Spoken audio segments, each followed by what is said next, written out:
That Christmas Eve, the biting cold of Ohio seeped through my thin jacket as I stood before the glossy oak door. The phone in my hand was still warm from my grandfather's brief call. "Dorian, come over right now. I'm at your parents' new house," he had said, his voice brimming with joy, as if he were waiting to share a wonderful secret. Grandpa Will, a successful businessman always busy with his construction company in Chicago, rarely had time to visit. Just the thought of seeing him made me smile, despite the bone-chilling cold of the winter night. I pushed the door open and immediately the warmth from the fireplace and the savory aroma of roasted meat enveloped me. Grandpa sat at the head of the dining table, his eyes sparkling like stars when he saw me. He stood up and hugged me tightly, his familiar woody cologne making me forget all my exhaustion in an instant. "Dorian, do you like this house?" he asked, his voice full of pride, as if he had just handed me a priceless treasure. "Yes, it's a beautiful house, Grandpa," I replied, trying to keep my voice steady. "But it's my parents' house." A moment of deafening silence followed. Grandpa's face stiffened, his eyes widening as they darted from me to my father, Gregory, then to my stepmother, Susan, sitting across the table. My father, who always maintained a calm demeanor, suddenly turned pale, his hand trembling as he held his wine glass. Susan coughed, forcing a strained smile, but her eyes glinted with panic. "Your parents' house?" Grandpa repeated, his voice dropping as cold and sharp as the night wind outside. "Dorian, explain yourself." I didn't understand what was happening, but a sense of unease surged within me. I glanced at my father, waiting for an explanation, but he only lowered his head, avoiding my gaze. Susan quickly interjected, her voice trembling. "Will, there must be a misunderstanding. This is the family's house." But Grandpa didn't look at her.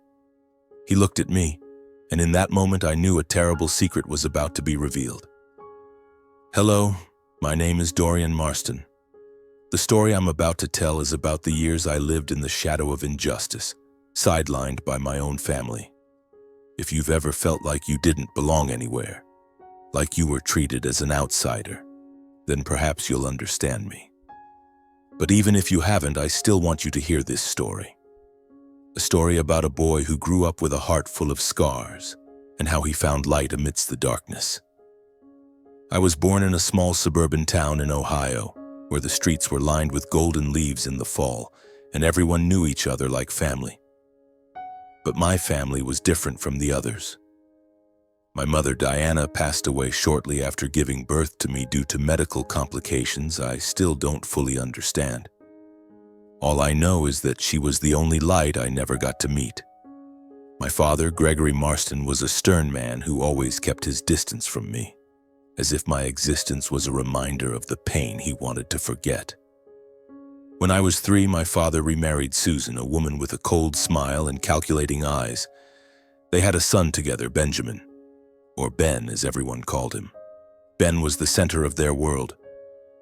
To my father, Ben was the pride and the future of the Marston family. To Susan, Ben was everything she lived to protect and spoil. And me? I was the stepchild, the unwanted kid, the faint shadow in the house I called home. From a young age, I felt the difference. When I was 5, I remember sitting in the corner of the living room watching Ben receive a remote-controlled toy car, the kind every kid dreamed of. I got a used plastic car with chipped wheels, which my father said was good enough for me. "Ben needs new things to develop his intellect," Susan said, as if I wasn't worthy of anything better. When I got high grades at school, my father would just nod and say, "Not bad, but don't get complacent." Meanwhile, if Ben got a C, the whole house would celebrate as if he'd won a Nobel Prize. I wasn't a jealous kid, honestly. I just wanted to be loved, to be acknowledged, even just once. But as the days passed, I realized that in my father's and Susan's eyes, I was never good enough. Susan would say things like, "Dorian, why don't you try to be more like Ben?" Or, "You should be grateful to live in this house." Those words, no matter how softly spoken, cut into me like knives. I started to wonder, was I really a burden? Was I truly unworthy of love? Our family wasn't poor, but we weren't rich either. My father worked as a manager at a local insurance company while Susan stayed home as a housewife, doting on Ben like he was a little king. I wasn't allowed to complain because my father always reminded me I was lucky to have a roof over my head. But that roof never truly felt like mine. My room was a tiny attic space with a creaky old bed and a window overlooking a dark alley. Meanwhile, Ben had a spacious room filled with toys and posters of famous bands. Once I asked my father why I couldn't have a room downstairs like Ben, and he snapped, "Don't ask for too much, Dorian. Know your place." I grew up with words like those, reminders that I wasn't important in this family, but I didn't let myself drown in sorrow. I learned to smile, to pretend everything was fine, even though a storm raged inside me. I told myself that one day I would escape the shadow of this family and prove I wasn't the useless person they thought I was. When I was 18, I graduated high school with decent grades, though no one at home noticed. I dreamed of going to college, becoming an engineer, or doing something to make Grandpa, the only person who truly cared about me, proud. But that dream was quickly crushed. One evening, when I asked my father about applying for scholarships or loans for college, he looked at me with cold eyes. "Dorian, we don't have enough money," he said. "Ben needs to be prioritized. He has great potential, and we have to invest in him." I stood there, stunned, feeling like the world was collapsing beneath me. Ben, the brother who only played video games and hung out with friends, was the one chosen to fulfill his potential. I didn't argue. I didn't cry. I just nodded and left the room. That night, I lay on my old creaky bed, staring at the cracked ceiling, and promised myself I would rise on my own. If my parents didn't believe in me, I would believe in myself. I started working at a Walmart in town, first as a cashier, then as a stockroom worker. The job wasn't easy. Long night shifts, working through holidays, and dealing with difficult customers left me exhausted. But I didn't complain. Every dollar I earned was a small step toward escaping my family. I rented a small, run-down apartment with stained walls and a leaky faucet, but at least it was mine. I no longer had to hear Susan's snide remarks or see my father's disappointed looks. Meanwhile, Ben was fully supported by our parents. He attended a prestigious private school, drove a brand new car our father bought, and never had to lift a finger. Once, Susan came to the store where I worked, saw me behind the cashier counter, and smirked. "Dorian, this is what you're doing? Such a shame. Ben will never have to do menial work like this." I gritted my teeth, forcing a smile, but inside I wanted to scream. Why? Why wasn't I worthy of the same opportunities as Ben? Those years I lived in loneliness. I didn't have many friends because I spent most of my time working and saving money. But I wasn't entirely alone. Grandpa Will was the one bright spot in my life. He lived in Chicago, running a large construction company. He was a man of work. Occasionally, when he had time, he would call me. Those calls were my lifeline. He talked about his projects, asked about my life, and always said, "Dorian, you're a strong young man. Don't let anyone make you think otherwise." I never told him how my father and Susan treated me. I didn't want him to worry, and part of me feared that if I spoke up, he'd think I was weak. Grandpa was the only one who told me about my mother. He said Diana was a gentle woman who loved books and dreamed of a fair world. He blamed himself for not being there when she gave birth to me, as work had kept him away. "If I had been there, things might have been different," he said, his voice choking. I didn't blame him. I only wished I could have met her even just once to know I had been loved. As the years passed, I grew accustomed to my independent life.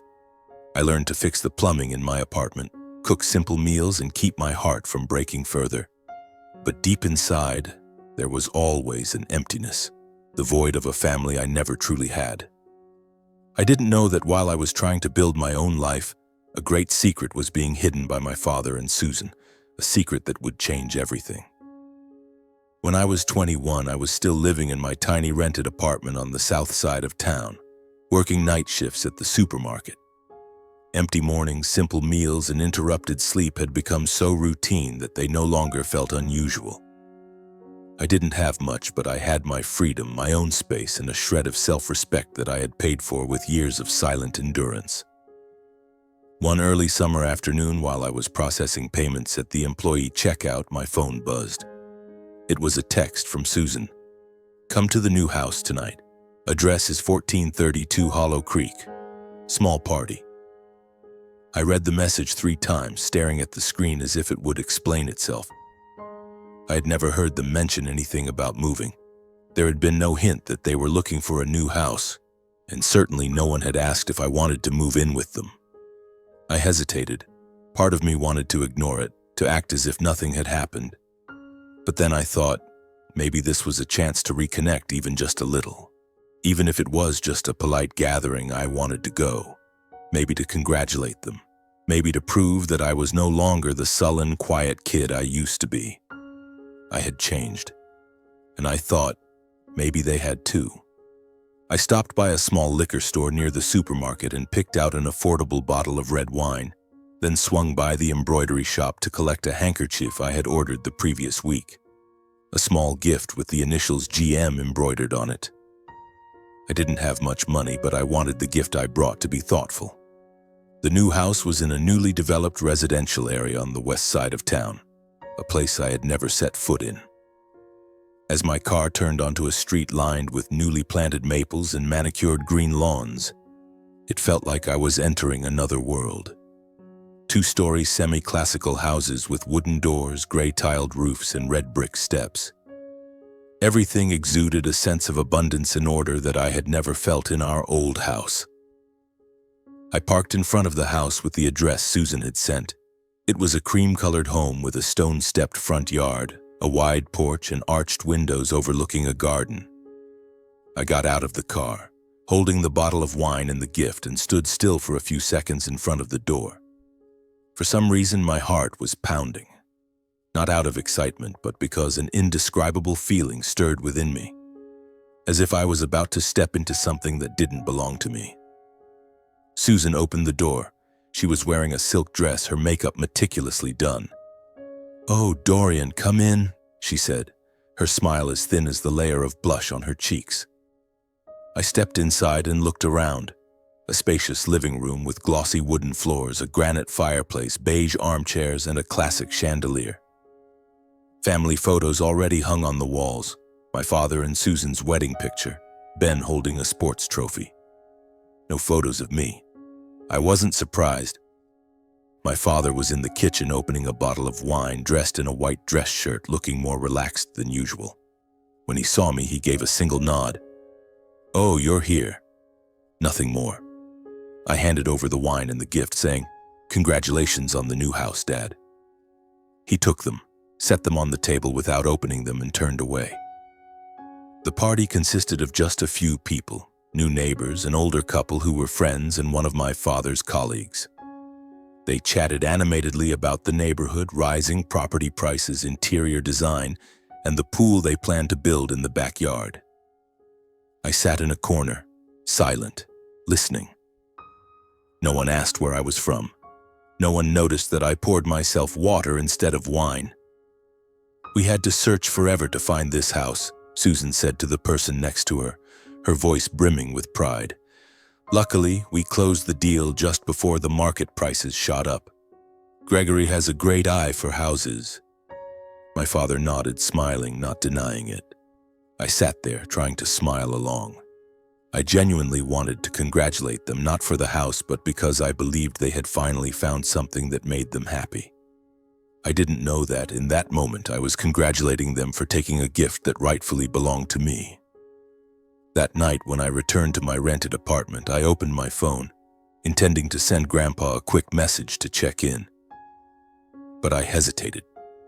He was getting older and busy. I didn't want to bother him.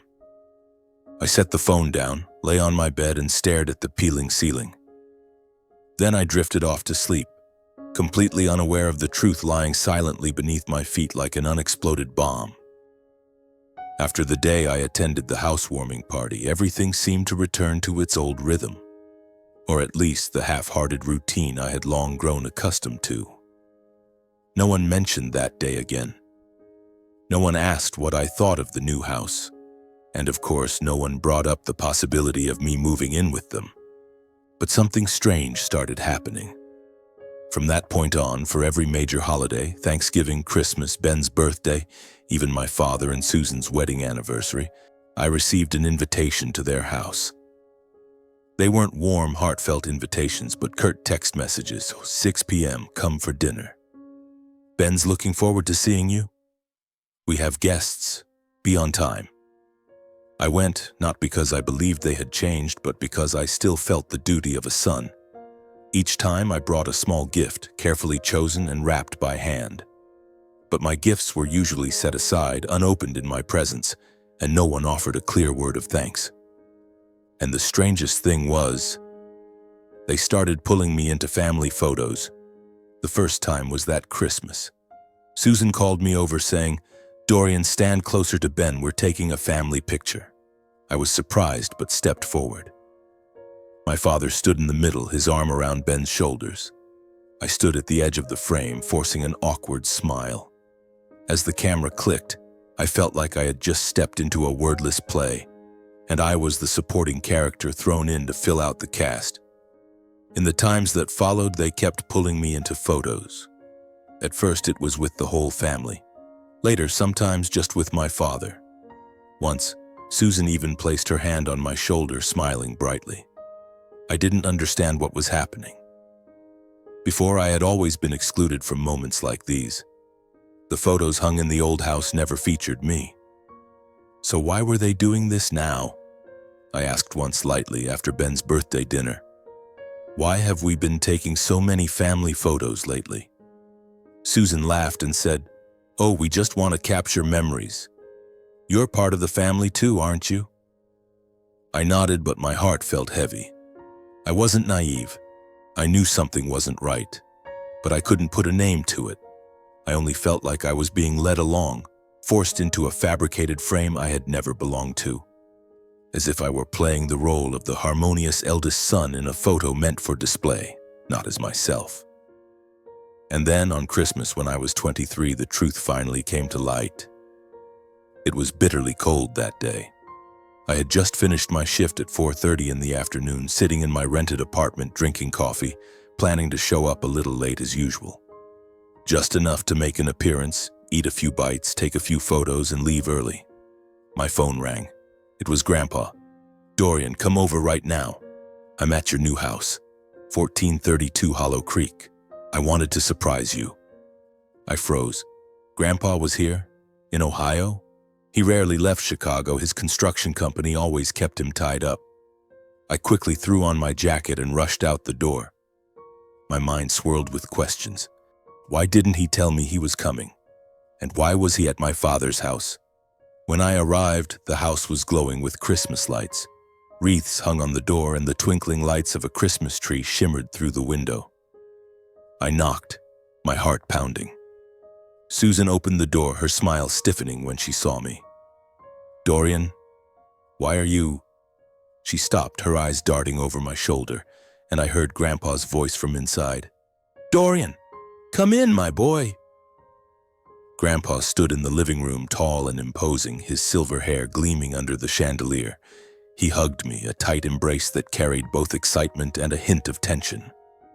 "I wanted to surprise the whole family," he said, looking around. "This house, it's wonderful, isn't it? Are you happy living here?" I hesitated, a wave of unease rising within me.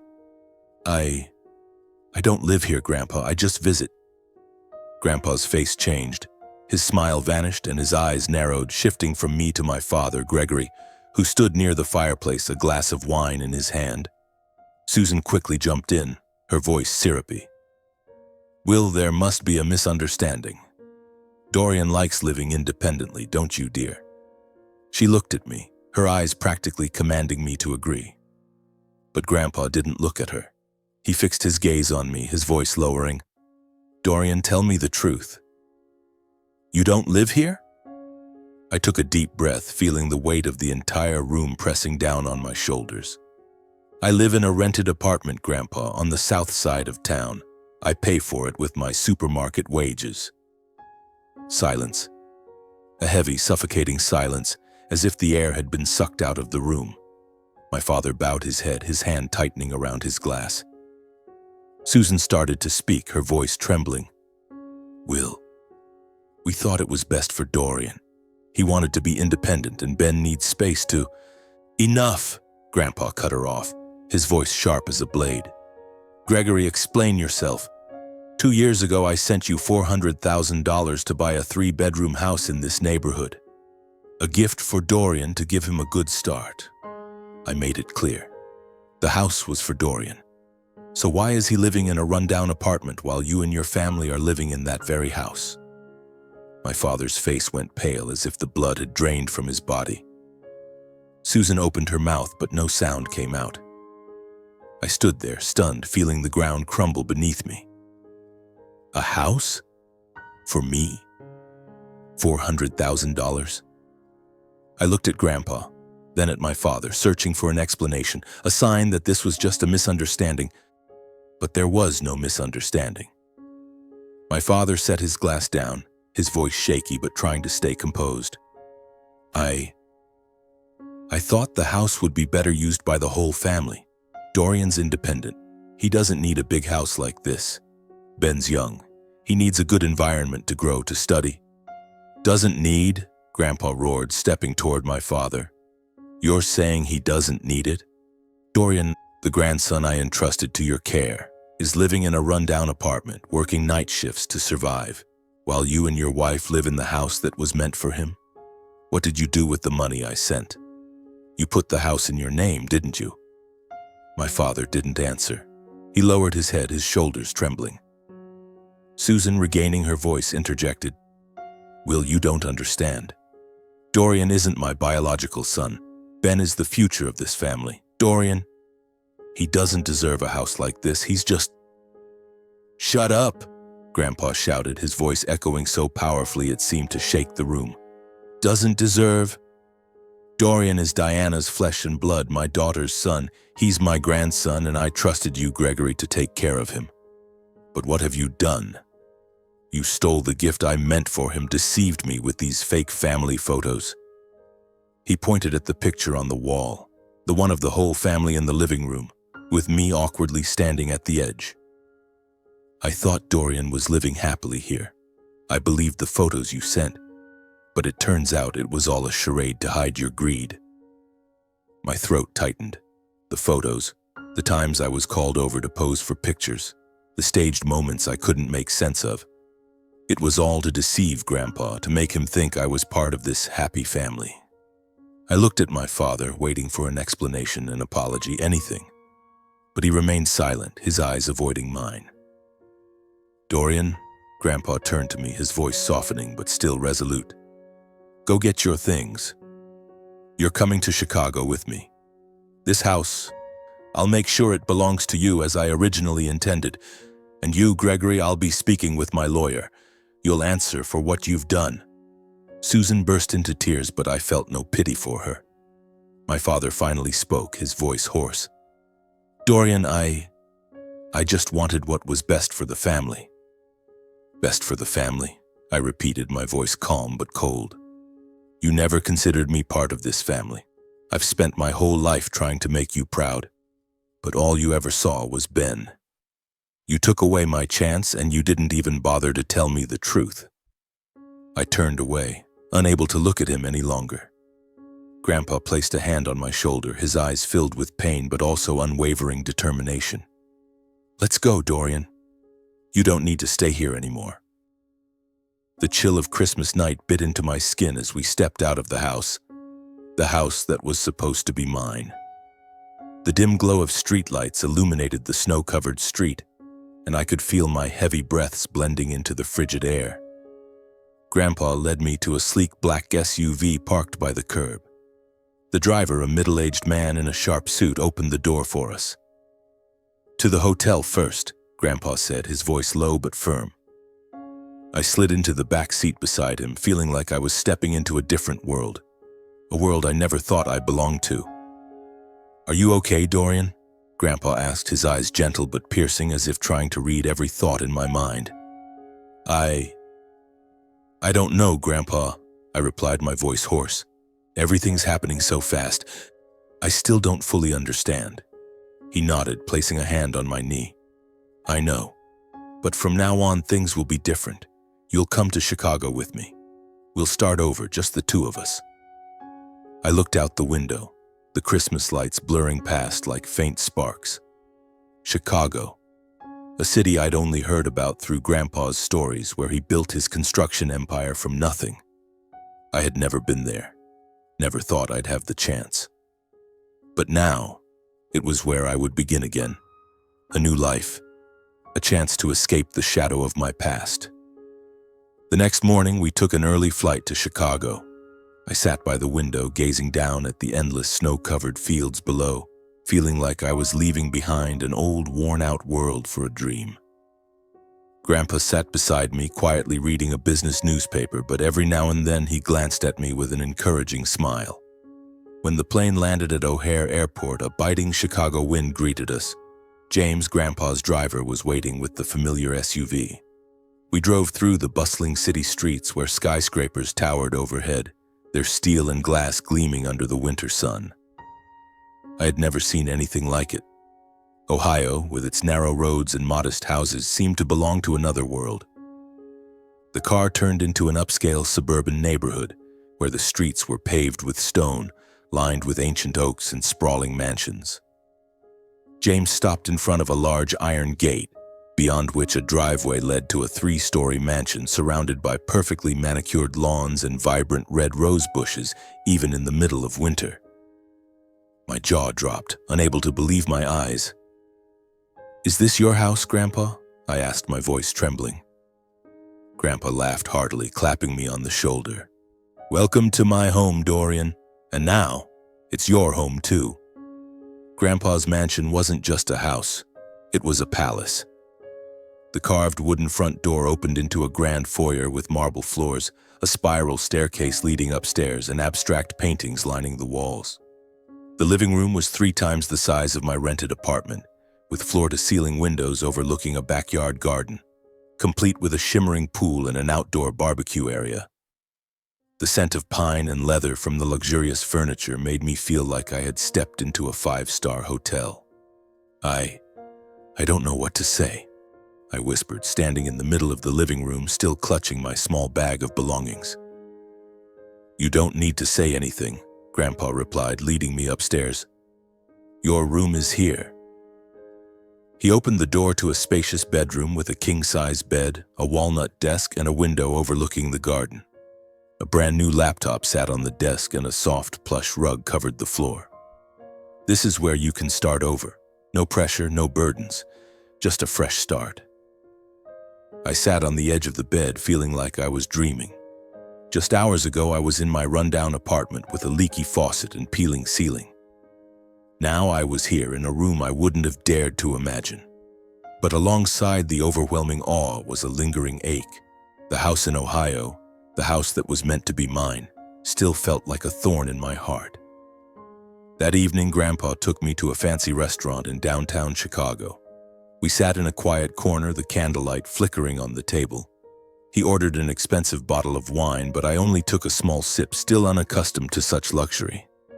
"Dorian," he began, his voice low and serious, "there are things we need to talk about your father, the house, and what happened." I nodded, my heart pounding. I knew this conversation wouldn't be easy. 2 years ago, I sent Gregory $400,000 to buy the house in Hollow Creek. I wanted it to be a gift for you, a foundation for you to build your future. I was busy with the company, unable to oversee the purchase myself, so I trusted Gregory to handle it. I thought he would follow my wishes. He paused, his eyes darkening. But I was wrong. I clenched my fists under the table, trying to keep my voice steady. "So, Dad kept the house for himself?" "That's not all," Grandpa said, his voice thick with anger. "I've been sending Gregory money since you were a child, not just for the house. I sent money every year to cover your school fees, clothes, everything you needed to grow up in the best conditions. I thought Gregory was taking care of you the way I wanted. But today, when I heard you talk about living in a rented apartment, working night shifts at a supermarket, I realized he kept it all for himself and his new family. It felt like someone had punched me in the chest. School fees, clothes, the things I never had. All those years wearing hand-me-downs, eating instant noodles, and working myself to exhaustion to make ends meet. It could have been different. My father, the man I tried so hard to please, had taken not only the house but also the opportunities Grandpa meant for me. I didn't know about any of that money, I said, my voice choking. Dad never told me. I thought he didn't have enough, so I had to manage on my own. Grandpa slammed his hand on the table, making the wine glasses tremble. That bastard, he growled, drawing glances from nearby tables. I trusted him with you, thinking he'd treat you well. But he betrayed me, and he betrayed your mother, Diana. Hearing my mother's name made my eyes sting. I had never met her, but through Grandpa's stories I knew she was a gentle woman who wanted a good life for me. The thought that my father had stolen what she and Grandpa intended for me ignited a fury I couldn't suppress. What are you going to do, Grandpa? I asked, though I could guess part of the answer.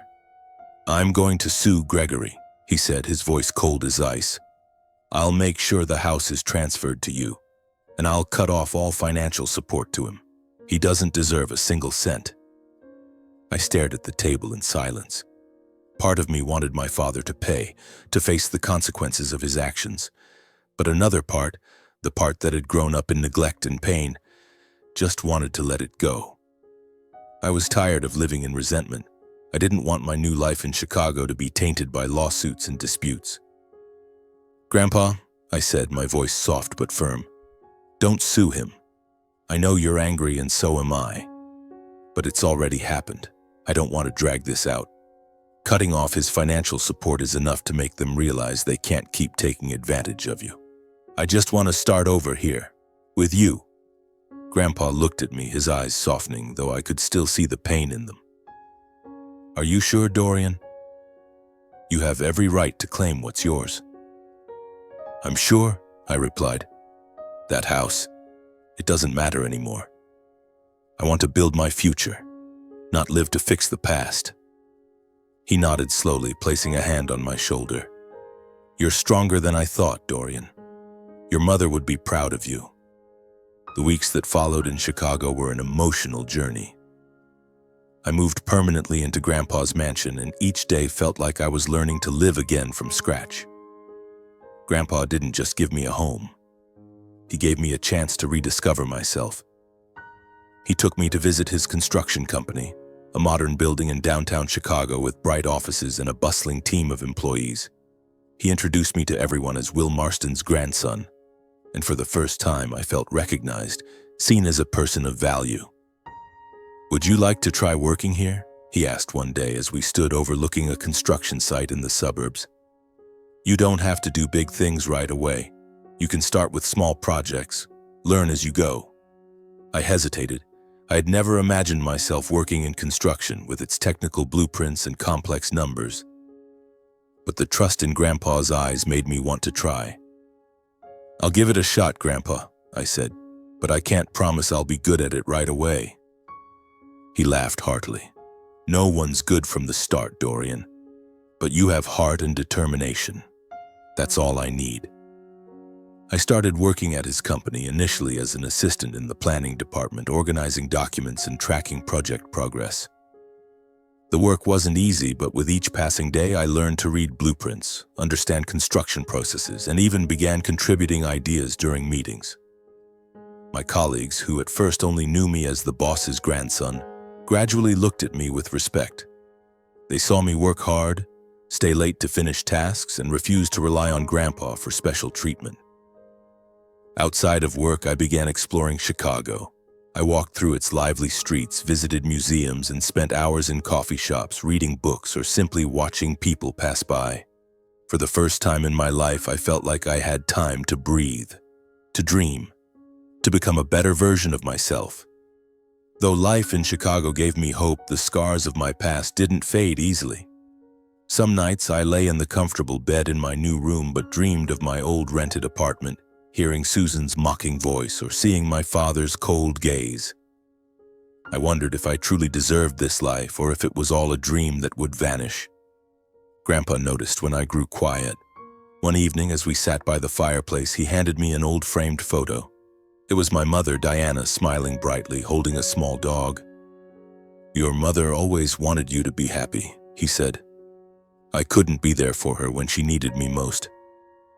But I won't let that happen with you." I held the frame, tears silently falling. "I wish I could have met her," I whispered. "You're more like her than you know," he said. "She was strong but gentle. You have her heart." Those words were like a healing balm. I started keeping a journal, writing down my thoughts, dreams, and even my pain. I no longer wanted to run from my past. I wanted to face it, understand it, and let it make me stronger. One morning, about 3 months after moving to Chicago, I received a letter from Ohio. The envelope had no sender's name, but the familiar handwriting made my heart tighten. It was from my father. I opened it, my hands trembling. Inside was a single sheet of paper with short handwritten lines. "Dorian, I know I have no right to write this letter. What I've done is unforgivable. I was wrong to keep the house, to keep the money your grandfather sent for you. I let the pain of losing your mother turn me into a terrible father. I don't expect your forgiveness, but I want you to know I regret it. Susan and Ben have moved out of the house. I'm in the process of transferring ownership to you, as your grandfather intended. I hope one day you can look at me without seeing disappointment. Gregory." I read the letter 3 times, my emotions a mix of anger, pain, and a faint sense of relief. I didn't know if I could forgive him. The years of being abandoned, treated as an outsider, couldn't be erased by a single letter. But I knew I didn't want to carry resentment forever. I showed the letter to Grandpa.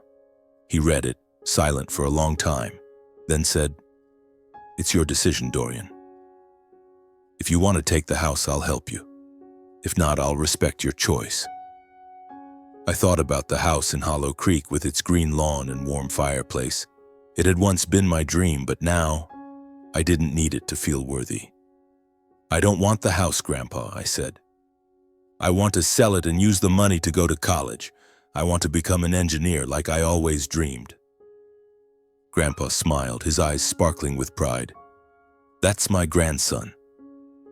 I enrolled in a university in Chicago, majoring in civil engineering. With Grandpa's support and the money from selling the house, I began the educational journey I once thought was impossible. The first days at school weren't easy. I was older than most of my classmates, and the complex technical concepts kept me up late studying. But I didn't give up. Whenever I felt like quitting, I thought of my mother, Grandpa, and the promise I made to myself. I wouldn't let my past define my future. In Chicago, I also found new friends, people who didn't know my past but liked me for who I was. I joined an engineering club where I met Emma, a smart girl with a radiant smile who teased me for my habit of taking detailed notes. For the first time, I felt like I had a community, a place where I belonged. Grandpa remained my greatest anchor. He wasn't just a guide, but a friend, always reminding me that I was stronger than I thought. Some evenings we sat by the fireplace, sharing stories about my mother, about the days he built his company, and about my dreams. The house in Ohio was sold, and the money was deposited into my tuition account. My father didn't contact me again, and I didn't reach out to him. Maybe one day I'll be ready to talk, to forgive.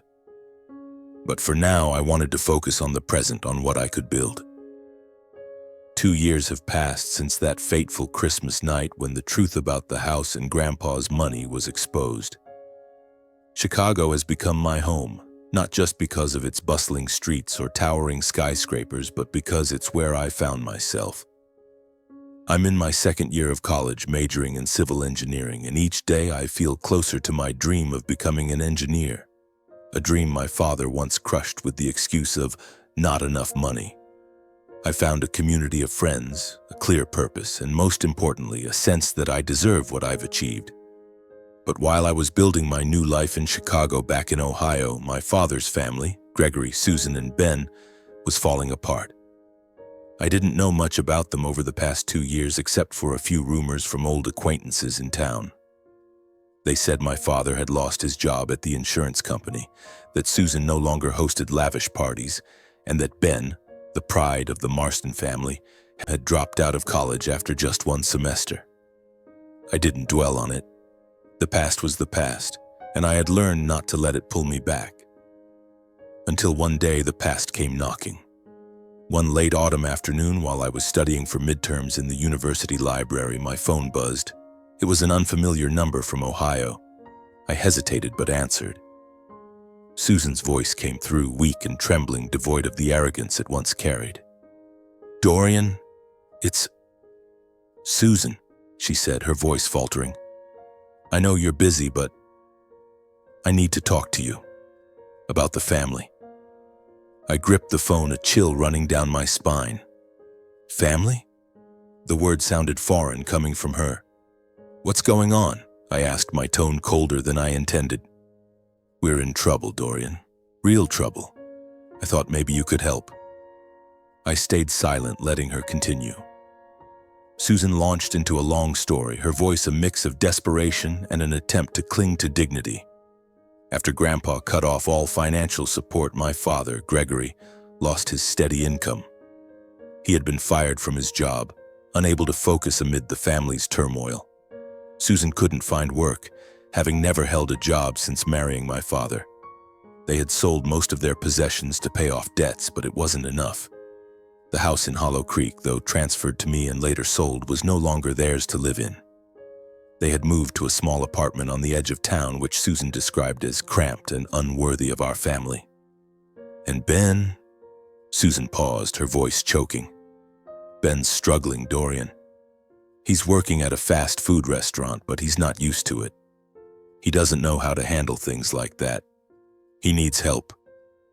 I let out a laugh, not out of amusement, but from the irony. Ben, the spoiled little brother who was once treated like a king, now had to work to survive. Ben, who had a new car, a room full of toys, and never had to worry about money, was now struggling in a job I had done since I was 18. I felt a fleeting sense of satisfaction, but it was quickly replaced by an emptiness. "Susan," I said, my voice calm but firm, "you're calling me for help? After everything that happened? After Dad took my house? After you said I didn't deserve it? You think I'll forget the years I was treated like an outsider, like a burden?" Susan was silent for a moment, then spoke, her voice almost a whisper. "Dorian, I know we were wrong, but we're family. Ben's your brother. You can't turn your back on your family." "Family?" I repeated, my voice laced with bitterness. "You and Dad never treated me like family. You said I wasn't worthy. Dad took not just the house, but the money Grandpa sent for my education, for my life. And now you want me to help Ben, the one who was always favored over me? No, Susan. Let Ben learn to stand on his own like I had to. Let your family figure it out. I don't owe you anything." I hung up, my hand still gripping the phone, my heart pounding. Susan's words echoed in my mind. Family. Ben needs help. But those words no longer had the power to sway me, not after everything they had done. Over the past 2 years, I hadn't heard directly from my father, Susan, or Ben. Bits of gossip from Ohio reached me through old acquaintances, but I didn't seek them out. I was busy with my new life in Chicago, my classes, projects at Grandpa's company, and evenings spent talking with Emma, my increasingly close friend. But those rumors, though I tried to ignore them, crept in like cold gusts from the past. My father, Gregory, had once been a confident man, always maintaining a calm, authoritative presence in the family. He worked at the insurance company with a salary that supported a comfortable lifestyle for Susan and Ben. But after that Christmas night 2 years ago, when Grandpa cut off all financial support, everything began to unravel. His company faced market struggles, and he, distracted by family tensions, couldn't hold on to his managerial position. He was fired 6 months after the incident and hadn't found stable work since. The savings he had accumulated from Grandpa's money meant for me, had been squandered on luxuries. A new car for Ben, family vacations and parties to keep up appearances with neighbors. When Grandpa's money stopped coming, they could no longer sustain that lifestyle. Susan, once proud of being the perfect housewife, couldn't adapt to earning a living. She had never worked, never needed to. Her skills were limited to hosting parties and shopping. When the family had to move out of the Hollow Creek house, the house I sold to invest in my future, they relocated to a small 2-bedroom apartment on the edge of town, which Susan called unworthy. The apartment was cramped and run down, with stained walls and a leaky plumbing system, a painful contrast to the luxurious house they once called home. They sold Ben's car, his expensive toy collection, and even Susan's prized jewelry. But the debts kept piling up, from mortgage loans to unpaid bills. Ben, the brother once hailed as the future of the Marston family, dropped out of college after one semester. Accustomed to being pampered, he couldn't handle the pressure of academics or responsibility. Instead of continuing his education, Ben took a job at a fast food restaurant in town. But that job, standing behind a counter, dealing with demanding customers and working long shifts, was something he wasn't prepared for. Ben, who once mocked me for doing similar work, now faced the reality that he lacked the skills or patience to succeed in such an environment. His co-workers complained that he was slow, unfocused, and prone to mistakes. He was fired after 3 months and since then bounced from job to job, never lasting long. I learned these details not because I sought them out, but through whispers from old acquaintances in Ohio. A few of Grandpa's friends still in touch with him shared the story of Gregory's family's downfall as a cautionary tale. They said Susan was now trying to sell products online, without success. My father worked part-time at an auto repair shop, but the income wasn't enough to cover living expenses.